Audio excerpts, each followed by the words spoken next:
बिस्मिल्लाहिर्रहमानिर्रहीम। ख़वातीनो हज़रात, मैं हूं एहसन जलानी और आप देख रहे हैं मेरा यूट्यूब चैनल। नाज़रीन, आज जिस मौजू के ऊपर हम गुफ्तगू करेंगे डेट इज डेथ, यानी मौत।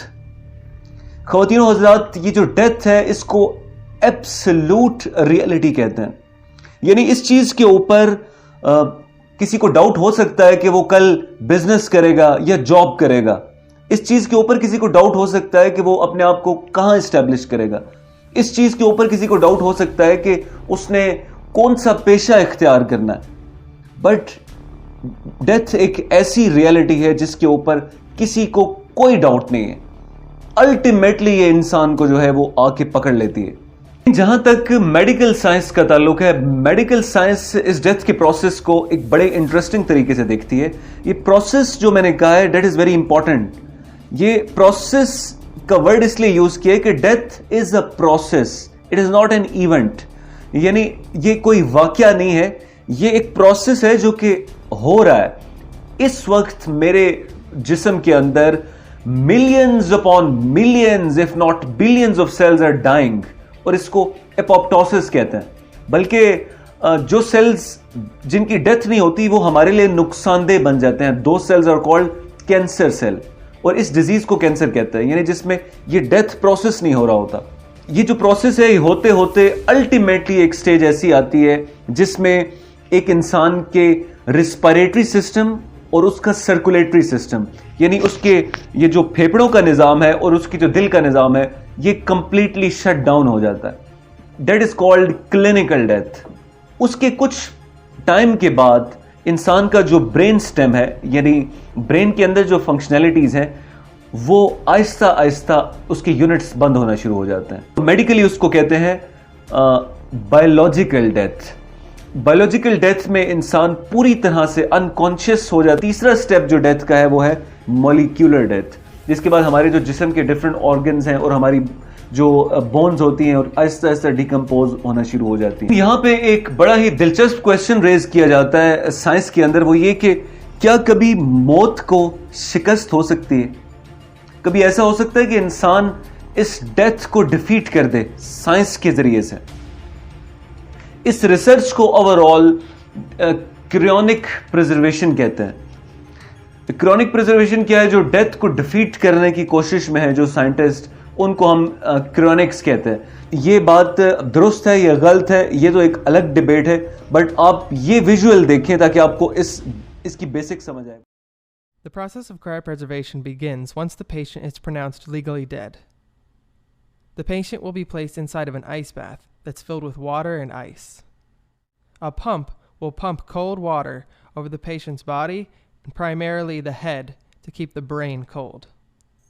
A breathing tube will be inserted into the lungs to keep the blood oxygenated, and an automatic chest compressor will pump the blood throughout the body, primarily to the brain. During this time, medications will also be introduced into the body that thin the blood and that aid in the cooling process. The patient will be wrapped inside of a sleeping bag and tied to a wooden board. Inside of a computer-controlled cooling unit, the patient will be cooled with liquid nitrogen to minus 196 degrees Celsius over the course. Eventually, the patients expect to be reanimated in the future. Nature का एक ऐसा कानून है, एक ऐसा leveller है जो हर किसी के लिए यकसा काम कर रहा होता है। यानी इंतहाई अमीर होके भी, इंतहाई फेमस होके भी और बहुत बड़े इंसान होके भी फिर भी आपने मर जाना है। अल्टीमेटली डेथ ऐसी रियलिटी है कि हर चीज को बैलेंस करती है। दुनिया के 88% लोग इस बात के ऊपर यकीन रखते हैं कि ये जो मौत है अल्टीमेटली फाइनल मौत नहीं है, इसके बाद असल जिंदगी भी स्टार्ट होती है। और सिर्फ 12% लोग हैं जो एथिस्ट, जो कंप्लीटली यकीन नहीं रखते लाइफ आफ्टर डेथ के ऊपर। इसके साथ जो डेथ जो क्वेश्चन रेज करती है वो ये कि इंसान कहां से आया है और कौन इसे बेचता है, और जो बेचता है वो बेचता तो है लेकिन कुछ अरसे में वापस भी बुला लेता है। अगर वापस बुलाने के लिए बेचता है तो फिर बेचता क्यों है? That is very interesting question. इस प्लेनेट के ऊपर जो डेथ का स्केल है वो انارمس قسم کا اسکیل ہے. نہ صرف ڈیتھ ایگزسٹ کرتی ہے بلکہ سم ٹائمز یہ بڑی پینفل ڈیتھ جو ہے وہ ایگزسٹ کرتی ہے. اگر آپ کو اس بات پہ یقین نہیں ہے تو آپ اپنے کسی بھی قریبی ہاسپٹل میں جا کے وہاں کی ایمرجنسی کو آپ ایک دفعہ وزٹ کریں. آپ کو پتہ چلے گا کہ جو ڈیتھ ہے it is very difficult process, but at the same time یہ ڈیفیکلٹ صرف ان لوگوں کے لیے ہے جو کہ دوسرے لوگوں کے لیے نفع بخش ثابت نہیں ہوتے. This is not only religious argument. میں نے یہ دیکھا ہے کہ جو نیک لوگ ہوتے ہیں, ایمان والے ہوتے ہیں, اچھے اعمال والے ہوتے ہیں, ہمدرد قسم کے لوگ ہوتے ہیں, ان کی ڈیتھ کافی سہل ہوتی ہے اور بڑے آرام سے وہ. اچھا, دس از یور ایکسپیرینس. اور جو لوگ ان کے مشکلات کی زندگی گزری گناہ میں یا برائیوں میں, لوگوں کو تکلیفیں دیتے رہے, ان کی ڈیتھ کو کافی ہمیں بھی بڑا افسوس ہوتا ہے کہ how that person has died and how much pain he is having. کو کیا مشکل ہوتی ہے جو اس طرح کے لوگوں کو پیش آ رہی ہوتی ہے؟ جو ڈیتھ پروسیس ہوتا ہے وہ اکثر بہت سوئفٹ ہوتا ہے نیک لوگوں کا. نیک لوگوں کا, جی ٹھیک ہے. It is less painful. ان کے ایکسپریشنز ڈیتھ کو یاد کرنے سے ایک فائدہ یہ ہوتا ہے کہ انسان بڑا ڈاؤن ٹو ارتھ رہتا ہے. وہ کہتے ہیں graveyard is full of indispensable people, کہ قبرستان ان لوگوں سے بھرا پڑا ہے جو یہ سمجھتے تھے کہ ہمارے بغیر جو ہے وہ دنیا نہیں چل سکتی.